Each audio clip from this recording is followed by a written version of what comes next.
बाल काटना नाई का धर्म नहीं धंधा है। चमड़े की सिलाई करना मोची का धर्म नहीं धंधा है। इसी तरह पूजा पाठ करना ब्राह्मण का धर्म नहीं धंधा है।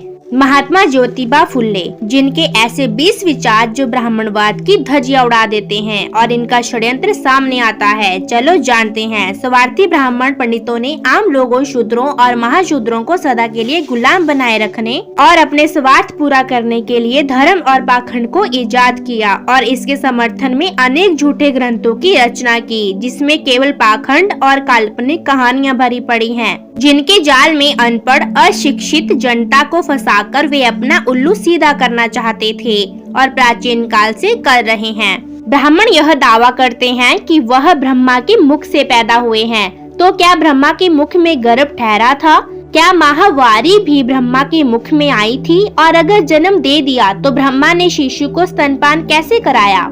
नंबर 3, अगर पत्थर में मंत्रों के जरिए देवता आ सकता है, तब तो मंत्रों के जरिए मुर्दों को भी जिंदा किया जा सकता है। नंबर 4, अगर सबको बनाने वाला एक है और उसने ही सभी चीजों को सबके लिए बनाया है, तो फिर धर्म अनेक कैसे हो सकते हैं? नंबर 5, जाति प्रथा धर्म नहीं है, बल्कि यह ब्राह्मणों की अन्य लोगों को नीच मानने की प्रवृत्ति है।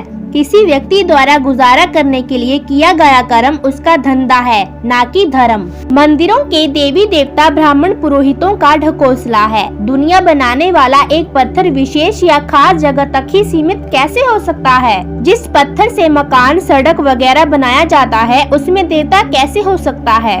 नंबर 7, धर्म वह है जो समाज के हित में, समाज के कल्याण के लिए है। जो धर्म समाज के हित में नहीं है, वह धर्म नहीं है। किसी भी व्यक्ति को सामाजिक समानता, राजनीतिक भागीदारी, धार्मिक आर्थिक स्वतंत्रता और पढ़ने लिखने से वंचित करना और उनका शारीरिक एवं मानसिक रूप से धर्म के आधार पर शोषण करना या शोषण को धर्म मानना क्रूरता और निर्दयता है। नंबर 9, मातंग आर्यों में जांचते ही खून एक ही आत्मा ज्ञान दोनों में, दोनों समान, सब खाते पीते इच्छा भी भोगते एक समान। मातंग आर्य दोनों शोभा मानव की, दोनों का आचरण एक जैसा। पूछता हूँ सब हुए कैसे नीच, आर्य क्यों ऊंच। स्वतंत्रता और अवसर की समानता हर मनुष्य की बुनियादी आवश्यकता है। स्वतंत्रता के अभाव में किसी भी मनुष्य के व्यक्तित्व का संपूर्ण विकास नहीं हो सकता। नंबर 11, समाज के विकास के लिए यह जरूरी है कि समाज का संगठन ऐसा हो कि उसके सभी सदस्यों को स्वतंत्रता और समानता के अधिकार मिलें और उनके बीच भाईचारा हो। नंबर 12, मानवता सर्वश्रेष्ठ है। जात पात, वर्ण भेद और ऊंच नीच की दीवारें सब ब्राह्मणों की देन है, जो उन्होंने अपने लाभ के लिए खड़ी की हैं। नंबर 13, सभी व्यक्ति चाहे वह स्त्री हो या पुरुष जन्म से समान होते हैं, इसलिए उनके साथ किसी प्रकार का भेदभाव का व्यवहार मानवता और नैतिकता के खिलाफ है। नंबर 14, धनी किसान की शादी में उनके रिश्तेदार और बारातियों की अनदेखी कर ब्राह्मण दक्षिणा के लिए इतनी हड़बड़ी मचाते हैं कि वर वधू के पिताओं को रिश्तेदारों का स्वागत करने का मौका भी नहीं मिलता। ऐसे निर्लज्ज भिखारी किसी दूसरे देश या जाति में मिलेंगे। नंबर 15, विभिन्न प्रकार के कर्मकांड, धार्मिक अनुष्ठान भोली भाली जनता को लूटने के लिए बनाए गए हैं। यह एक पुश्तैनी धार्मिक लूट है। जाति और धर्म का भ्रमजाल और अन्याय और शोषण की प्रक्रिया को बनाए रखने के लिए फैलाया गया है। नंबर 16, जब तक समाज में प्रचलित वर्ण, धर्म और जाति प्रथा का उन्मूलन नहीं किया जाता और समाज का संगठन समानता के आधार पर नहीं किया जाता, तब तक सामाजिक एकता नहीं हो सकती और एकता के अभाव में समाज या देश का संपूर्ण विकास नहीं हो सकता।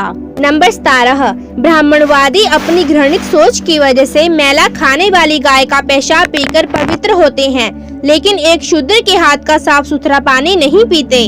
नंबर 18, समाज में व्याप्त धार्मिक कट्टरता और अंधविश्वास सामाजिक एकता और बंधुत्व में सबसे बड़ी रुकावट है।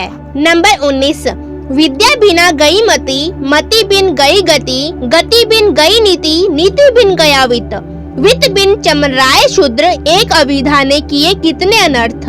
नंबर 20, अगर ब्राह्मण विद्वानों को सही में सभी लोगों में एकता स्थापित करने और देश के उत्थान की चिंता है, तो सबसे पहले उन्हें वर्ण धर्म को जल समाधि दे देनी चाहिए और सभी के साथ समानता का व्यवहार करना चाहिए। तभी समाज में वास्तविक एकता स्थापित की जा सकती है और देश का उत्थान हो सकता है। ये थे ज्योतिबा फुले जी के 20 विचार। उनसे हमें ब्राह्मणवाद के बारे में पता चलता है कि कैसे इन्होंने जात पात को बढ़ावा देकर खुद को ऊंचा दिखाने की कोशिश की है। आपको ये विचार कैसे लगे मुझे कमेंट सेक्शन में जरूर बताएं। And if you like the video so like share अवश्य करें and subscribe to my channel for more knowledge.